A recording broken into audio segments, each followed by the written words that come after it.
It's been kind of amusing seeing how much people have been sticking the boot in with Billy Joe Saunders down and out. It makes you think that loads of people have had broken eye sockets while being in the ring with Canelo Alvarez. I know Billy Joe set himself up for his comeuppance. I know he made those remarks about Daniel Dubois when he quit, if we're going to use this dirty word.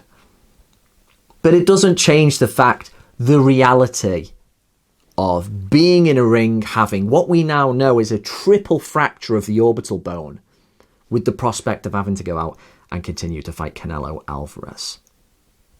We have to appreciate the severity of the situation and the good call, which pretty much every trainer agrees with, to pull the plug, to get Billy Joe out of there.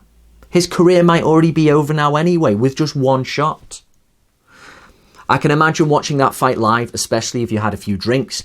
You were thinking, oh, what? One shot, he gets buckled and he quits. Now we know it was a triple fracture of the orbital bone. Was it a bad decision? Some people are still saying, I think he quit. Well, how many people have had an orbital bone fracture and continued? Or, better yet, because I'm sure each one is different, a triple fracture of the orbital bone and continued. We don't know how painful that was. Sounds like he couldn't see at all out of the right eye.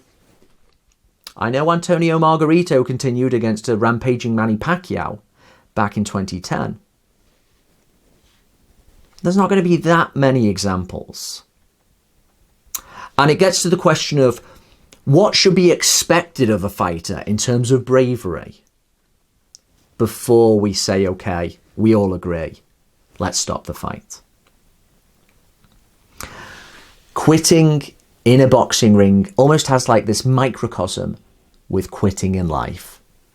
We don't like it. It's really looked down upon. And of course, if you quit, you extinguish what little chance you still had of winning. But you still kind of have to be realistic. In Billy Joe Saunders' situation, a guy who knew he had to try and outbox Canelo Alvarez, and I thought he was doing really well. From round 5 up until the point he got hit in round 8 with that tremendous uppercut, I thought he was in a very good headspace. He was confident. His body language changed from the beginning of the fight when he was a bit jittery and nervous. A lack of big fight experience showing there, I think. He was holding his ground. He was actually leaning into Canelo like this, round 7 and 8, baiting his leads and then countering nicely. Would he have been able to carry it on? Would he have been broken down anyway? Maybe. But he was doing good. But when you get an injury like that, unless you've had it yourself, unless you know what it takes to continue to go on with probably in your head now thinking, if I continue, I could go blind. That's the kind of question you've got to ask yourself. There are some fighters who do seem to just carry on whatever. Unbelievable warriors. Some guys seem to be willing to die in the ring. But you're looking at a small percentage.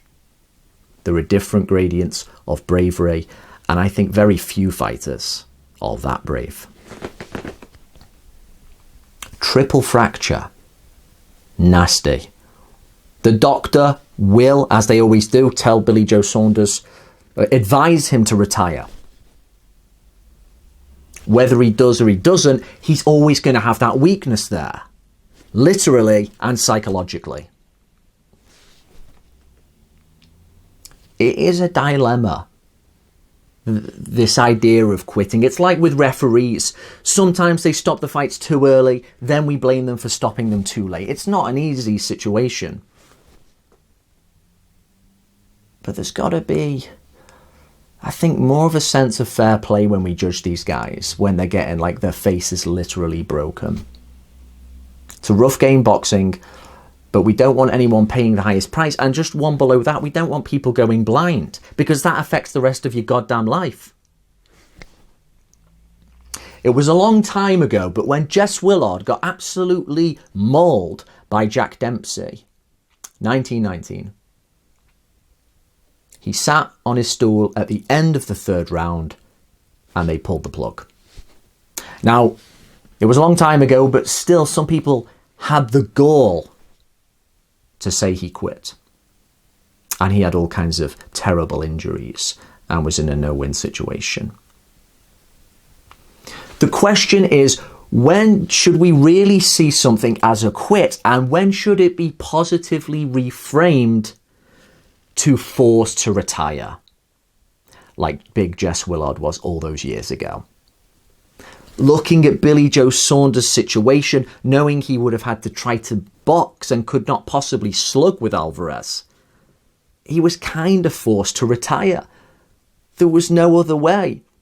You know, what are we trying to do? Just satisfy that urge in so many people who have never fought. It's like, just send him out for another round. And then what? Get even more badly injured than he already was. That's not going to solve anything. So it is kind of amusing to hear from both some fighters and a lot of people who will have never fought before just calling him a quitter. It's like, man, he has now got a terrible injury and his career's probably going to just fizzle out. And that's it. One punch. That is how dangerous the sport can be. But I thought Billy Joe Saunders did very well in spots. I agree with comments, not just to do with Alvarez being pound for pound number one, but he is a guy who lives his life in the gym. He says himself he's always working on things. He's always tweaking. And that really showed as well. Not just the fact that Billy Joe's probably a natural middleweight and all the other factors, but he's a guy who hasn't even been that dedicated. He's ballooned up before to near 200 pounds. He didn't give himself the best possible shot going into this. And Alvarez, who was frustrated, he remained patient. He set up the right shot and it had a tremendous effect. So yeah, it's really more about quitting, the idea of quitting. He set himself up for the comeuppance because of what he said about Daniel Dubois. But really, when you have got a triple orbital bone fracture, had that have come up straight away on the live screen television after the punch landed, I think most people, instead of going quitter, they would have gone, oh, he's just literally had his face broken in. I would probably pull the plug as well.